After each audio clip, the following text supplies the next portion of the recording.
ഈ മോഡുലാർ കിച്ചൻ്റെ വർക്ക് നമ്മളിന്ന് സ്റ്റാർട്ട് ചെയ്യാൻ വേണ്ടി പോവാം. ഓക്കെ,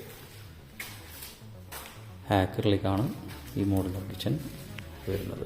ഇത് നിങ്ങളോട് ഒരു കാര്യം പറയാനുള്ളതെന്ന് പറഞ്ഞാൽ, ഇപ്പോൾ ഈ ടൈല് വെച്ചിട്ടുണ്ടോ,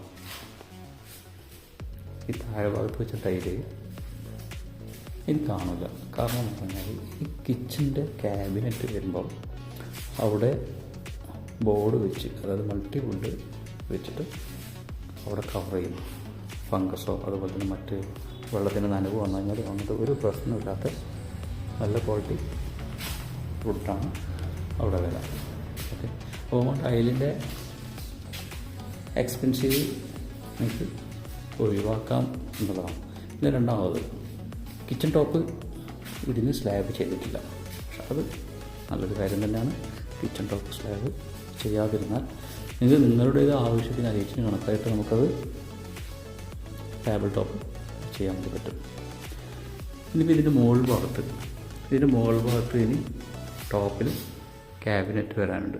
ഈ ടോപ്പിലും ക്യാബിനറ്റ് വരുമ്പോൾ അവിടെ ഇപ്പോൾ ടൈല് വെച്ചെന്ന് വെച്ചാൽ പ്രശ്നമില്ല. പക്ഷേ വെക്കാതിരുന്നു കഴിഞ്ഞാൽ അവിടെയും കൂടെ എക്സ്പെൻസീവ് നിങ്ങൾക്ക് സേവ് ചെയ്യാൻ വേണ്ടി പറ്റും. പിന്നെ ഇനിയിപ്പം സെൻറ്ററിൽ വരുന്ന ടൈല്, അതായത് ടോപ്പിൻ്റെയും ബോട്ടത്തിൻ്റെയും സെൻറ്ററിൽ വരുന്ന ടൈല്, നിങ്ങളിപ്പം ഉദ്ദേശിക്കുന്ന കളർ, അതായത് ക്യാബിനറ്റിൻ്റെ ലാമിനേഷൻ ആക്രിലിക്കാണോ മൈക്കാണോ ഏതായിരുന്നാലും നിങ്ങൾക്കൊരു കളർ ചോയ്സ് ഉണ്ടാവും. ആ കളറിൽ നിങ്ങൾ ചെയ്യുമ്പോൾ അതിന് മാച്ച് ചെയ്യുന്ന, അതിനനുസരിച്ചിട്ടുള്ള ഒരു സെൻറ്റർ വർക്ക് ടൈല് കൊണ്ട് നിങ്ങൾക്ക് ചെയ്യാൻ വേണ്ടി പറ്റും. നിങ്ങൾക്ക് ഇഷ്ടമനുസരിച്ചുള്ള ഡിസൈനോ കാര്യങ്ങളോ എല്ലാം എടുത്തിട്ട് അതിന് മാച്ച് ആകുന്ന ഒരു ടൈല് വെച്ച് കൊടുത്തു കഴിഞ്ഞാൽ മോഡുലാർ കിച്ചൺ ടോപ്പായി.